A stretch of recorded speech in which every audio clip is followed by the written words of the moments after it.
여러분 안녕하십니까? 오늘은 우리 근대화 시기에 개항을 언제 했느냐 하는 문제를 가지고 여러분들하고 좀 고민을 좀 해보는 시간을 갖도록 하겠습니다. 지금까지 우리 통념상으로는 일본은 1854년에 페리제독이 흑선을 몰고 와서 개항을 했고, 우리는 1876년에 강화도 조약을 체결을 해서 개항을 했다. 그러니 개항의 시기가 일본보다 조금 늦어서 우리가 일본에게 식민지가 됐다. 이렇게들 알고 있고, 또 학교에서도 그렇게 가르치고 있습니다. 그런데 역사를 조금 더 내면을 들여다보면 역사적 사실은 이런 부분하고는 조금 많이 다릅니다. 그래서 어느 정도나 다른지, 그리고 일본은 언제 개항을 했는지 하는 부분을 한번 들여다보도록 하겠습니다. 일본이 개항을 최초로 한 것은 우리가 알고 있는 대로 1854년에 미국의 페리제독이 흑선을 몰고 온 그 시기가 아니고, 그로부터 한참 더 앞으로 거슬러 올라갑니다. 1543년, 그러니까 임진왜란이 일어나기 약 50년 전에 일본의 가고시마의 최남단에 다네가시마라는 섬이 있습니다. 혹시 가고시마 가보신 분들 계신지 모르겠는데, 일본 최남단에 화산이 막 연기를 뿜는 그런 도시가 있습니다. 거기서 배를 타고 남쪽으로 한 2시간 정도 내려가면은 다네가시마라는 섬이 있는데, 이 섬에 일본의 우주발사기지가 있습니다.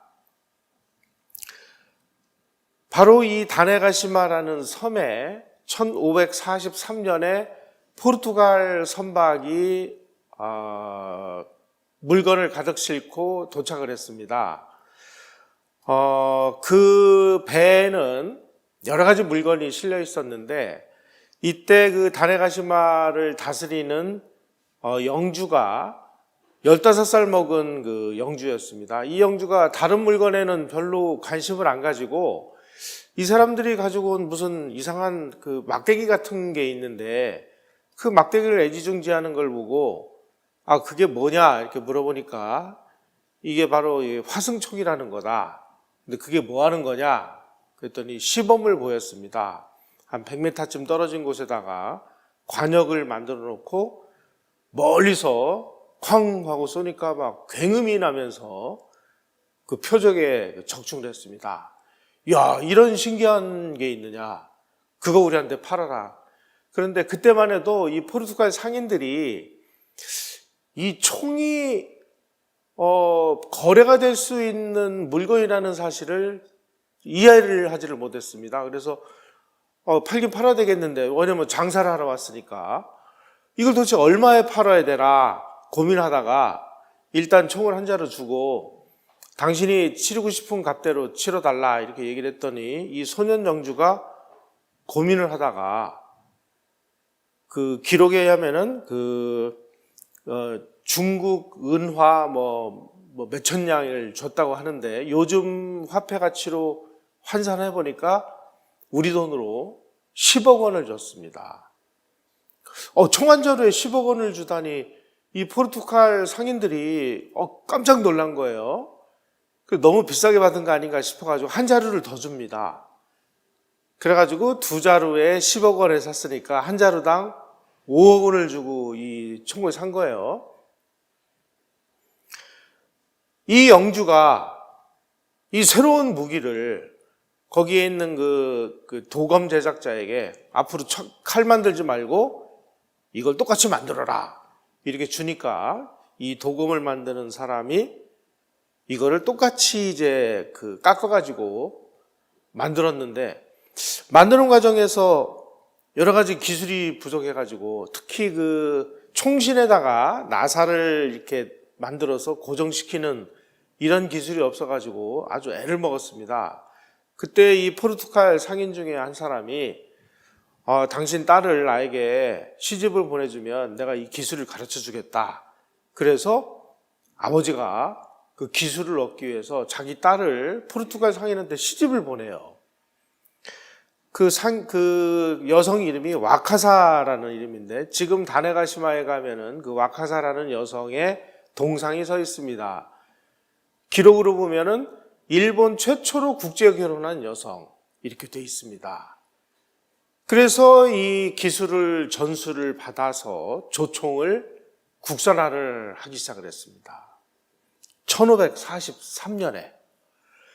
자, 이렇게 해서 포르투갈 상인이 일본으로 가서 엄청난 돈을 벌었다라는 사실이 알려지면서 그에서부터 포르투갈 선박이 일본으로 밀려 들어오기 시작했습니다.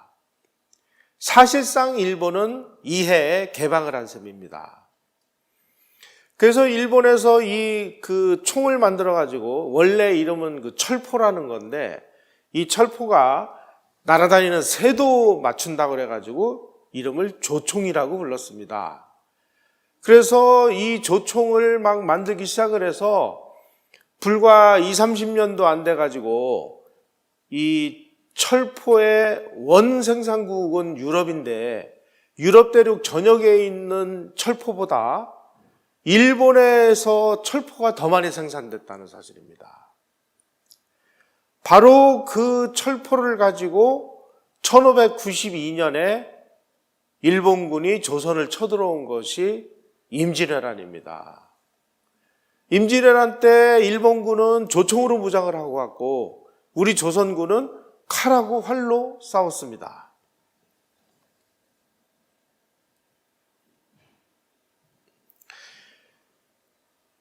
이렇게 해서 일본이 1543년에 개항을 하고, 그리고 이 철포를 국산화를 해서 근대식 군대를 만들어 가지고, 그 당시에 일본은 막 전국시대라고 그래서 전국에 있는 막 난세에 그 동네에 있는 사람들끼리 서로 죽이고 싸우고 막 이러는 전국시대가 계속되다가 이 철포가 동원이 돼 가지고 천하를 통일하게 됐습니다. 천하를 통일한 사람이 누구냐? 바로 조선을 침략한 도요토미 히데요시라는 사람입니다. 나중에 알고 보니까 이 도요토미 히데요시는 철포 만드는 그 일을 관장을 하던 지휘관이었습니다. 그러니까 철포의 중요성을 알았던 것이죠. 자, 이 도요토미 히데요시가 일본을 천하 통일한 다음에 조선에다가 이 철포를 2자루 선물을 합니다. 그런데 조선에서 이 철포를 받고, 야, 이게 뭐냐? 보니까 뭐 소리만 요란하고 이거 뭐 별 볼 일 없는 것 같거든요. 그러니까 이 철포를 그냥 창고에다가 처박아 두고 까맣게 잊었습니다. 그런데 이제 일본이 막 쳐들어올 조짐이 보이고 그러니까 유성룡이라는 사람이, 이게 징비록에 나오는 내용입니다. 유성룡이라는 사람이, 아니 그 당시에 일본에서 우리에게 철포를 2자루 선물했는데 그거 어떻게 됐어? 그랬더니 그까짓 거 아무 필요가 없다고. 그래서 왜 필요가 없느냐 그랬더니, 그 당시 조선 최고의 무장이라고 하는 신립장군이 뭐라고 얘기를 하느냐, 아니 외병들이 조총을 가졌다 해도 그게 어디 쏠 때마다 맞는답니까?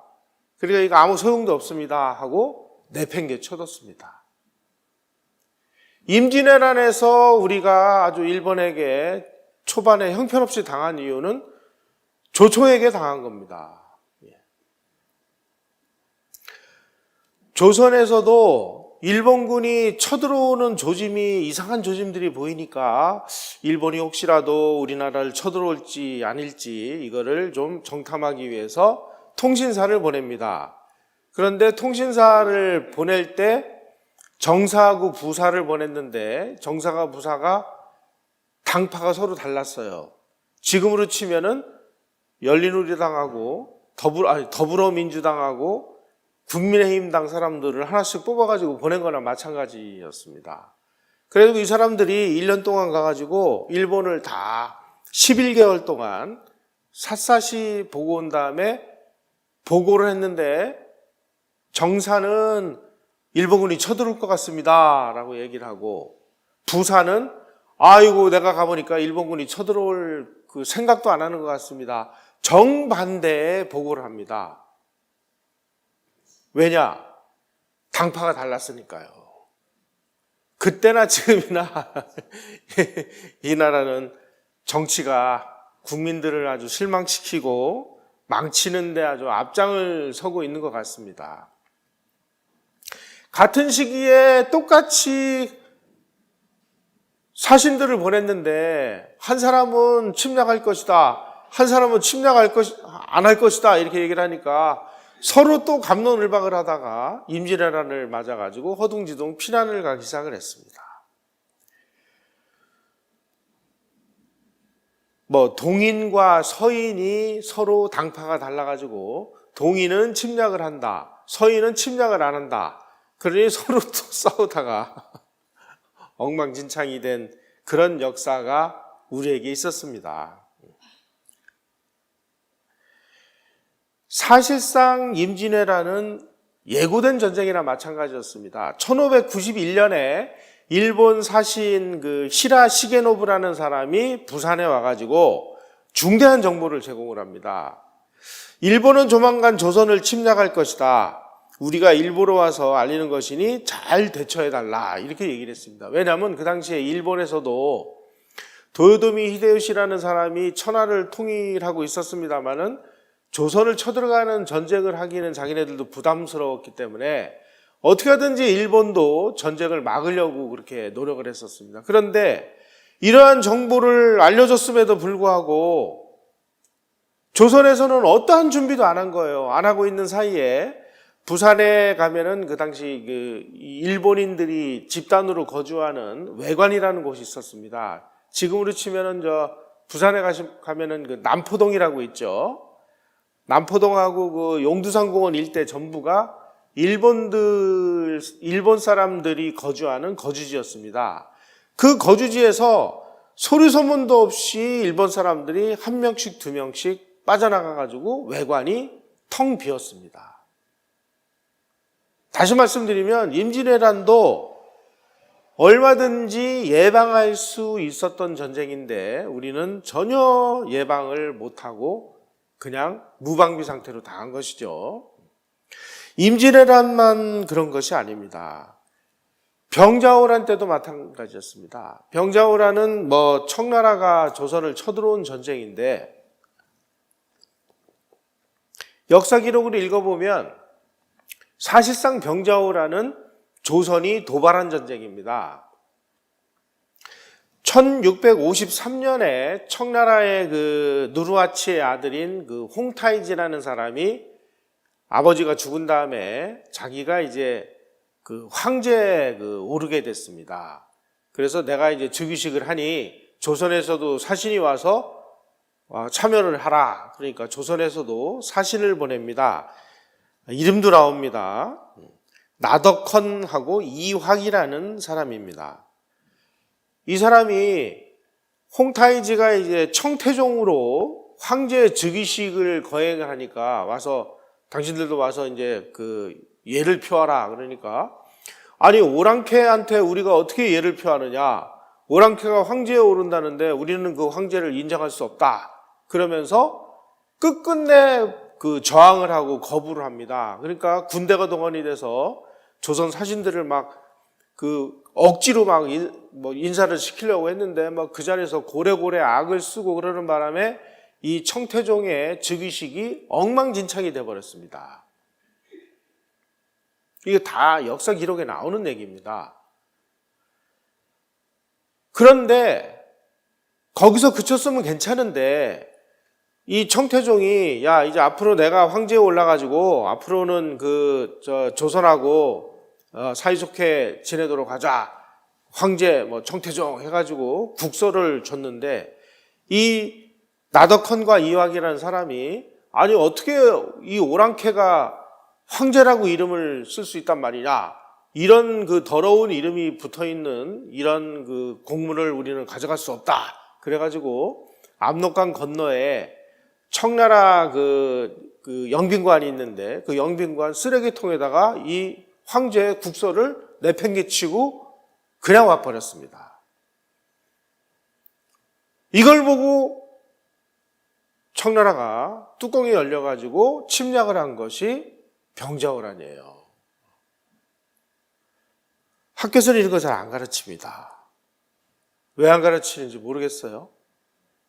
그래 놓고 병자호란에 뭐 침략을 당해가지고 뭐 저쩌고 뭐 인조가 남한산성으로 도망가가지고 뭐 항복을 하고 뭐 싸우고 뭐 이런 얘기들만 하고 피해의식만 강조를 해요. 우리가 도발을 했다라는 얘기는 교과서 어디에서도 안 하고, 일본이 1570년경에 나가사키를 일본 사람들이 외국인에게 개방을 합니다. 그리고 이 무렵에 일본에는 천주교가 급속도로 전파가 돼가지고 나가사키 일대가 전부 천주교도들이 사는 마을이었습니다. 그래서 그때는 이제 천주교인들을 기리시탄이라고 그랬는데, 규슈 일대에 기리시탄들이 막 기하급수적으로 늘고, 그러니까 야, 우리도 일본인들을 그 신부로 만들어야 되겠다. 그러려면 우리 젊은이들을 로마로 보내자. 그래서 1582년 2월 21일 날 규슈 지역의 그 기독교 영주들이 아주 똑똑한 소년 4명을 뽑아가지고 로마로 파견을 합니다. 1582년에.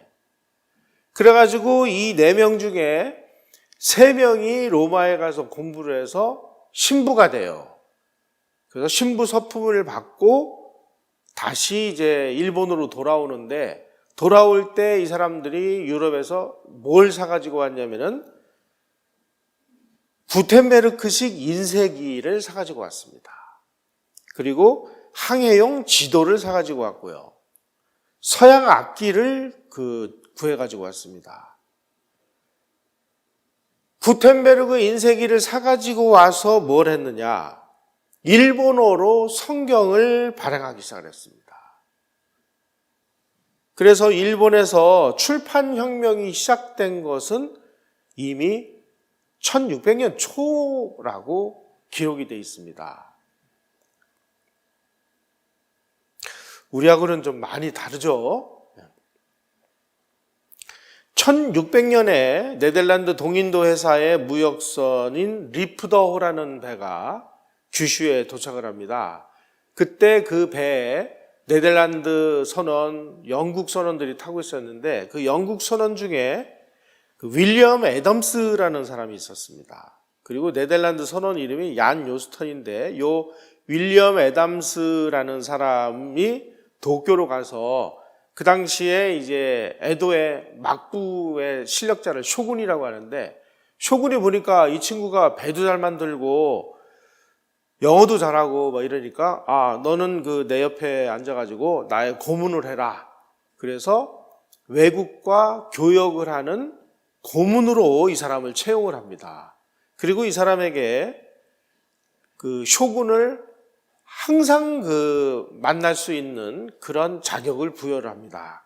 그래서 이 사람이 그 하타모토라는 이 소위 말하는 무사 중에서도 최상급 무사 직위를 부여받습니다. 그래서 이 사람을 통해서 1600년부터 서양하고 교역을 하기 시작을 했습니다.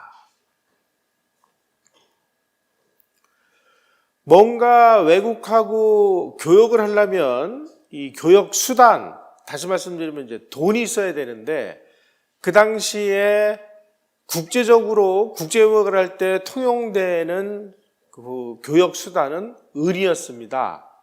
그 당시에는 금이 귀해서 은화를 많이 사용을 했는데, 일본에서 은이 쏟아져 나오기 시작을 했습니다. 일본에서 생산되는 은이 멕시코에 이어서 세계에서 2위였습니다. 그 은이 이제 이와미라는 광산에서 발견이 됐는데, 은은 전부 이게 아연하고 이렇게 섞어가지고 이 채굴이 되기 때문에 이 아연하고 은을 분리시키는 이 재련술이 필요한데, 일본에 이 재련술이 없었습니다. 그런데 조선에서 이 첨단 재련수를 개발했습니다. 이걸 이제 연은 분리법이라고 합니다. 아연과 은을 분리하는 기술이다 그래가지고 이 연은 분리법을 조선에서 개발을 했는데 조선에서는 모든 그 금광, 은광을 전부 폐쇄를 했습니다. 조선에서 금과 은이 나면 중국에서 조공을 바치라고 할까봐 모든 은광, 금광을 폐쇄하고 보니까 이 기술을 가지고 있는 사람들이 어디 가서 이 기술을 쓸 데가 없는 거예요. 그래서 이 사람들이 일본으로 초청을 받아가지고, 사실은 초청이 아니고요, 이 사람들을 일본이 빼돌린 겁니다. 그래서 이 사람들이 조선의 이 연은분리법을 가지고 있는 기술자들이 일본으로 건너가서 일본 사람들에게 이 연은분리법을 전수를 해주면서 일본에서 은광들이 아주 대폭발하기 시작을 합니다.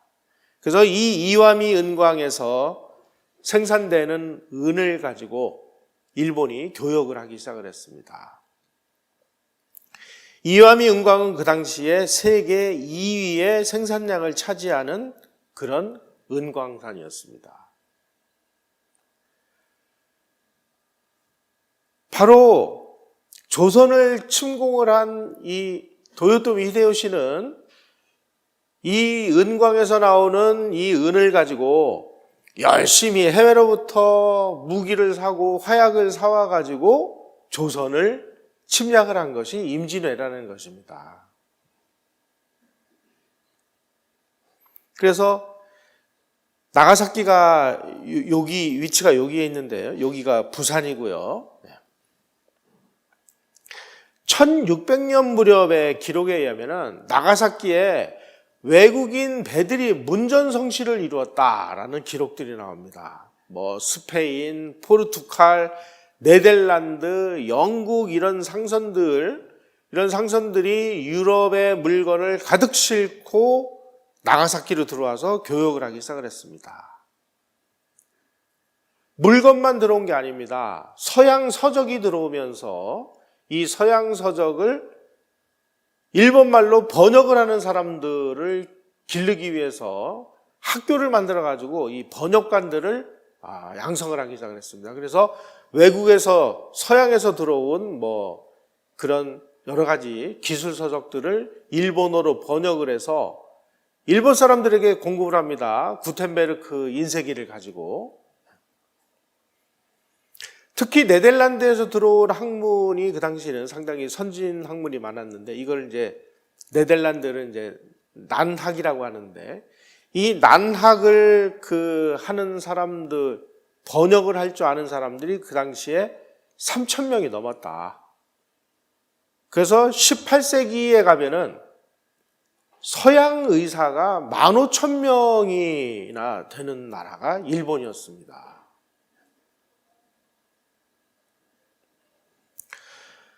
아까 1582년에 소년 4명을 로마로 보내서 신부를 만들었다라고 말씀을 드렸는데 이번에는 1613년에 하세쿠라라는 그 사람을 대표로 해가지고 이번에는 태평양을 건너가지고 멕시코로 해서 로마를 보냅니다. 이 사람들을 게이초 유럽 파견 사절단이라고 얘기를 합니다. 1613년입니다. 이때 일본 사람들이 타고 간 배는 이름이 산후안 바티스타오인데 이건 전부 일본이 만드는 배입니다. 일본이 자기네들이 만드는 배에 180명의 일본인 사절단을 태우고 멕시코를 통해 가지고 유럽으로 사절단을 보내요.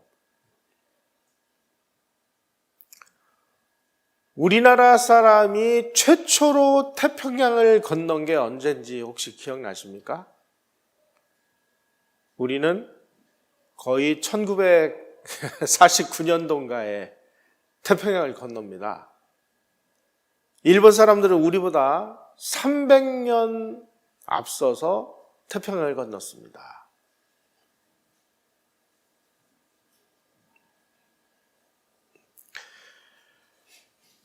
한국에서 태평양을 건넌 기록은 1949년에 하와이에서 진해까지 6.25 때 최초로 북한하고 전투를 벌였던 백두산함이라는 배가 있는데요. 이 배를 우리가 미국에서 사왔습니다.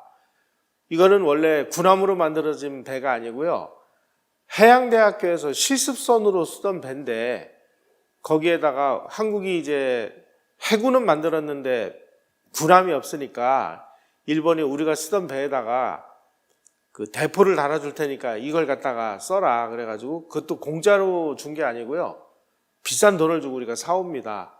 그래서 하와이에서 대포를 달아가지고 그 배를 끌고 온 바위꾸라는 선장에 의해서 1949년에야 한국인이 태평양을 건너옵니다. 300년 뒤진 겁니다. 300년. 자, 일본이 얼마나 이 해외 활동이 활발했는지를 보여주는 지도가 바로 이 지도입니다. 여기 잘 보이실지 모르겠는데 이거 녹색으로 이렇게 표시되어 있고 빨간색 점선으로 표시되어 있는 것들이 그 당시 일본의 무역선이 동남아시아를 상대로 무역을 한 무역 루트입니다. 이미 1600년서부터 일본의 이 허가장을 받은 배들을 주인선이라고 하는데 이 주인선들이 중국, 베트남, 태국, 말레이시아, 인도네시아 이런 데 진출해서 무역을 했습니다. 일본 물건을 가서 팔고 또 그 나라 특산물을 가서 사오고 하는 이 무역이 1600년부터 시작이 됐습니다. 특히 베트남하고 태국, 필리핀에는 니온마찌라고 해서 일본인 집단 거주지가 만들어졌습니다. 여러분 혹시 왜구라는 얘기 들어보셨죠? 왜구.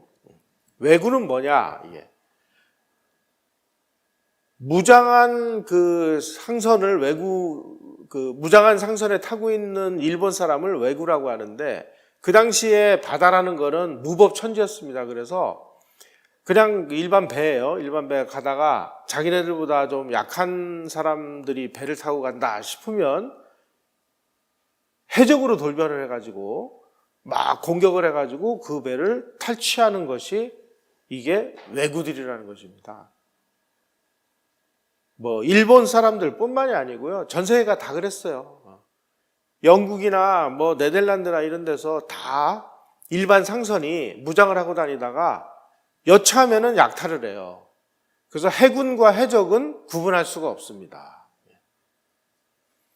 이런 식으로 동남아를 그야말로 주름 잡던 나라가 일본이었는데 주름 잡은 시기를 보니까 1600년부터였더라. 우리는 그동안 뭐 하고 있었죠? 그냥 공자왈, 맹자왈, 소중화 이런 것만 하고 있었을 때 일본은 이렇게 해외 무역을 했다는 것입니다. 나가사키에 가면은 제일 먼저 이 관광지로 데지마라는 곳을 가는데 데지마라는 것은 이렇게 부채꼴 모양의 인공섬입니다. 인공으로 섬을 만들어서 여기에다가 다리를 만들어 놓고 네덜란드 사람들에게만 여기에다가 와서 너희 나라만 이제 장사를 해라. 자, 그 당시에 세계를 주름 잡는 나라들이 많았습니다. 스페인, 포르투갈, 네덜란드, 영국 이런 나라들이 그 시기에 세계를 주름 잡았는데 그 여러 나라 중에서 일본이 왜 하필이면 네덜란드를 자기네들 파트너로 선택을 했을까요? 우선 첫째로는 스페인이나 포르투갈 이런 나라들은 천주교를 와서 계속 천주교를 퍼뜨리려고 노력을 해요. 그런데 네덜란드는 신교의 나라입니다. 그래서 우리는 종교 같은 거 안 퍼뜨리고 우리는 장사만 할게. 그러니까 네덜란드를 선택한 것입니다. 두 번째로는 네덜란드의 세계 정보망이 가장 광범위하다는 사실을 일본이 알고 있었습니다. 그래서 네덜란드에게 독점 무역권을 허용하는 조건으로 네덜란드는 일본 막부에다가 이 세계가 돌아가는 이 정보를 주기적으로 그 보고를 해야 됐습니다. 주기적으로 이 정보를 제공하는 그 조건으로 네덜란드에게 무역을 해온 것입니다. 그래서 네덜란드의 상관장은 자기네들의 무역선이 들어오면 네덜란드의 정보망이 전 세계를 통해서 얻은 정보를 이번에 지금 영국에서 무슨 왕이 에드워드 3세에서 뭐 헨리 8세로 바뀌었습니다. 지금 유럽의 어떤 사람이 무슨 대포를 만들어 가지고 팔러 다니고 있습니다. 이런 정보들을 전부 적어 가지고 일본의 막부에다 제공을 합니다. 그 제공하는 그 서류를 풍설서라고 그랬습니다. 그런데 이 풍설서보다 더 중요한 그 소식들이 막 필요하다 그러면은 별단 풍설서라고 그래서 긴급 보고 형식으로 계속 보고를 받았어요. 그러니까 막부는 그냥 동경에 앉아가지고 전 세계가 돌아가는 뉴스를 네덜란드를 통해서 전부 입수를 할 수 있었습니다. 심지어 페리 제독이 일본을 개항시키기 위해서 지금 미국의 무슨 항구를 떠나가지고 어디를 거쳐서 지금 일본으로 오고 있다라는 소식까지도 네덜란드의 풍설서를 통해서 정확하게 알고 있었습니다. 일본은 정말 무서운 나라입니다. 또 이 네덜란드를 통해서 수많은 이 서양 과학기술 서적, 의학 서적 이런 거를 받아다가 전부 번역을 했습니다. 특히 의학 서적 같은 거, 아까도 제가 18세기의 의사가 서양 의사가 15,000명이라고 제가 말씀을 드렸는데, 요즘에 우리가 쓰고 있는 이 인체와 관련된 용어들, 이거 전부 이 시기에 일본이 만드는 겁니다. 예를 들면 혈관, 뇌, 피부, 근육, 심장 이런 거 다 일본이 만든 거예요. 일본이 만드는 걸 우리는 가져다가 쓰고 있는 겁니다. 지금 그것뿐만이 아니고요. 우리가 쓰고 있는 지금 여러 가지 법률 용어, 일상 용어들 중에 얼마나 많은 일본 말이 있는지 여러분들 아십니까? 우리는 다 토착 외구들이에요. 이런 말 쓰면. 예를 들면 철학, 민주주의, 공화제, 문화 이런 용어들, 이게 다 누가 만드는 거예요? 일본이 만드는 거예요. 우리는 일본에게 그만한 그 신세를 지고 있음에도 불구하고 그냥 일본만 보면 막 광분을 하죠. 이거 뭐가 좀 크게 잘못되어 있는 것 같습니다. 아니, 문명이 앞선 사람들이 만들어준 걸 그 다음 사람들이 받아서 쓰는 거는 인류사에서 자연스러운 현상이거든요. 근데 왜 이렇게 일본에게 적대감을 가지고 있느냐? 이 주자성리학자들이 보기에 자기네들은 중국의 문명을 받아들여서 중화를 선택하고 있는 문명국인데 이 쪽발이 외놈들은 중화의 은혜를 입지 않은 그냥 야만인이라고 무시를 했는데 그 무시를 한 그러한 사고방식이 지금도 고스란히 이 운동권 사람들의 머릿속에 들어와 박혀 있기 때문이다. 다시 말씀드리면 오늘날 주체사상을 숙무하는 이 주사파 운동권들은 주자성리학자들의 완벽한 후예들이다 하는 논문과 책들이 최근 들어서 쏟아져 나오고 있어요. 막부의 수도인 에도는 요즘으로 치면 도쿄입니다. 동경이 18세기에 인구 100만을 돌파를 했고요. 그때 상수도, 하수도를 다 만들어서 문화적으로 살고 있었습니다. 특히 일본은 제가 아까 말씀드린 대로 1582년에 일본 소련들을 신부로 만들겠다고 4명을 보냈는데 보낸 그 친구들이 귀국을 하면서 가져온 이 구텐베르그 이 인쇄기로 이 출판혁명이 일어나가지고 1700년대 초에 에도의 서점이 660곳이 있었다. 이동도서관, 출판업자, 6,000명이 도서를 발간하고 유통을 했다. 예.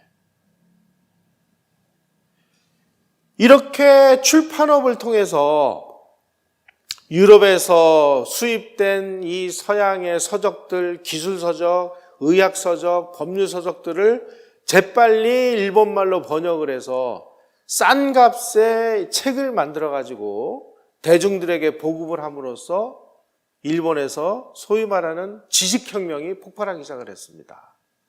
이미 17세기부터.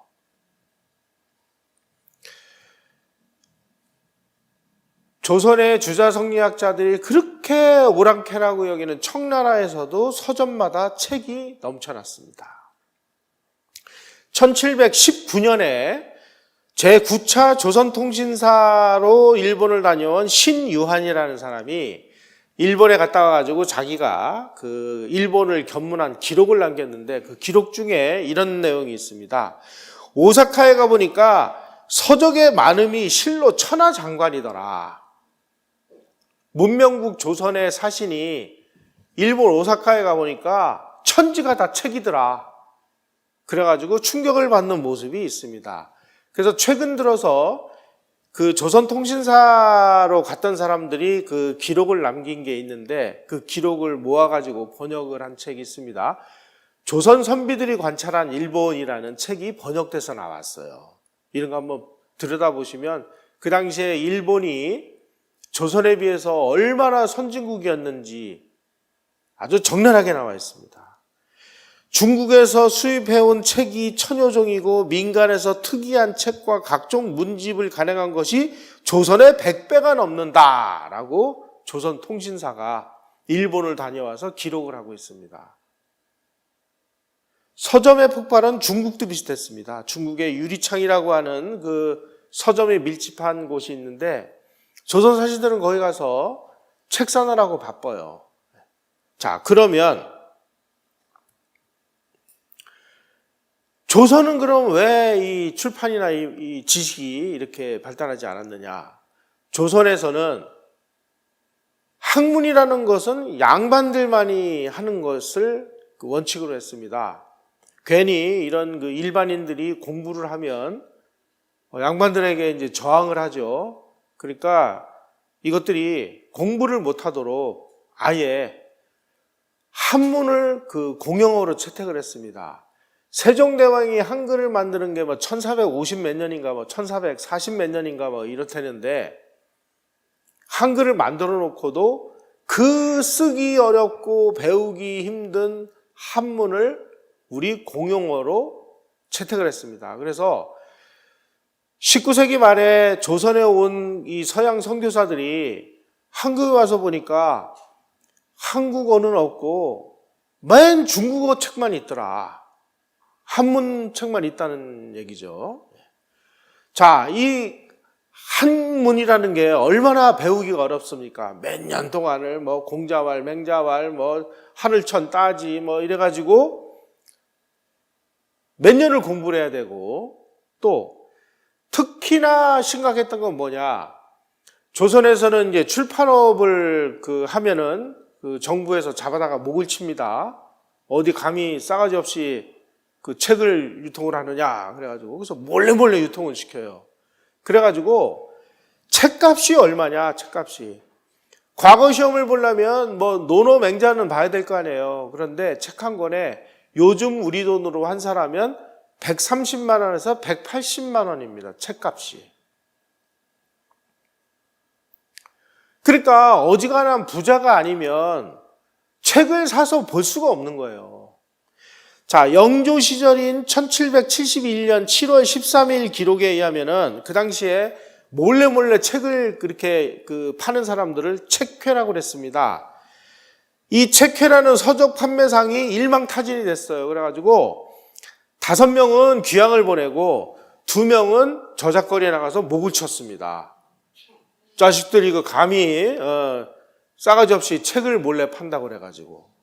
그러니 소위 말하는 무슨 뭐 지식혁명이 일어날 수가 없이 그냥 극소수의 양반들만 한문 공부를 해서 과거 시험을 봐가지고 과거에 급제해서 자기들끼리만 국가의 자리를 나눠 가지면서 일반 백성들을 흡혈귀처럼 착취하는 이 구조가 19세기 말까지 그대로 이어져 온 것입니다. 조선에서 서적은 고가 자치품이에요. 중종 시절에 아까 말씀드린 대로 그 130만에서 180만 원이고, 서적은 돈 없으면 도무지 책을 살 수가 없는 이런. 다시 말씀드리면 학문이라는 것은 아주 소수의 특권층 양반들만이 향유할 수 있는, 문자 생활이라는 것은 그야말로 전 국민 중에 2% 내지 3%에 불과한 양반들만이 하는, 나머지 97%, 98%의 일반 백성들은 문맹 상태로 방치시켜 놓고 아무런 교육도 시키지 않은 것이 조선이었다는 것입니다. 여러분, 우리는 지금도 뭘 얘기를 하면은 우리는 세계 최초로 금속활자를 발명을 한 문명국이다 이렇게 자랑들을 해요. 맞습니다. 금속활자를 우리가 세계에서 최초로 발명했습니다. 그런데 발명을 했으면 그걸 가지고 막 책을 대량으로 찍어서 일반 국민들에게 마구 보급을 해서 지식을 막 보급을 하면은 지식혁명이 일어날 거 아니에요? 그래야 이 문명이 발달하고 문화가 발달하고 경제가 발달하고 사회가 발달하는 거 아니겠습니까? 그런데 조선에서는 왜 지식혁명이 안 일어나고 우리보다 100년, 200년 뒤늦게 금속활자를 발명한 유럽에서 구텐베르크가 만든 인쇄기에 의해서 지식혁명이 일어났을까요? 구텐베르크는 제일 먼저 이 인쇄기를 만든 다음에 성경을 찍었습니다. 그것도 독일어로 된 성경을 찍었습니다. 그 당시에 성경은 캐토릭에서는 신부들만이 읽을 수 있어요. 라틴어로 되어 있기 때문에. 근데 일반 독일 사람들 중에 라틴어를 아는 사람이 몇 명이나 됩니까? 그러니까 이 라틴어로 된 성경을 독일어로 번역을 해서 성경을 막 마구 찍어가지고 일반 사람들이 다 읽을 수 있게 보급을 한 거예요. 그러니까 성경 읽으려고 독일어 배운 거죠. 그 다음으로 뭘 찍었느냐? 구텐베르그는 무슨 고배한 철학가가 아닙니다. 이 사람은 인쇄업자예요. 출판업자. 출판업자는 돈을 벌어야 되잖아요. 돈을 벌기 위해서 그 다음에는 뭘 찍었느냐? 아주 야한 소설을 찍었습니다. 그래가지고 이걸로 막 떼돈을 벌었어요. 그러니까 그 야한 소설을 읽기 위해서 또 사람들이 막 독일어를 배우는 거예요. 그래서 문명이 없어졌어요. 우리는 금속활자를 발명해놓고 전부 정부가 통제해가지고 정부가 보호하고 있는 그 금관에다 다 집어넣어놓고 국가에서 필요로 하는 책만 3부 내지 5부 찔끔 찍고 활자는 전부 또 그 안에다가 집어넣고 일반인들은 구경도 못하게 만들었습니다. 양반들만 돌려봅니다. 양반들만. 1945년 8월 15일 날 우리가 해방이 됐을 때 도대체 우리나라의 문맹률이 몇 프로였을까? 서양 사람이 기록한 통계 자료에 의하면 문맹률이 78%였습니다. 전 국민 10명 중에 7명 내지 8명이 자기 이름자나 겨우 쓸 줄 알고 신문을 봐도 까막눈이고 기본적인 덧셈 뺄셈조차도 못하는 이 무지랭이 문맹 상태로 방치해 놓은 것이 20세기 중반까지 우리의 참혹한 실상이었다는 사실을 우리는 알아야 됩니다. 자, 이렇게 금속활자를 발명을 해놓고도 그냥 완전히 단절시켜 놓고 그러다 보니까 조선의 이 금속활자 제조 기술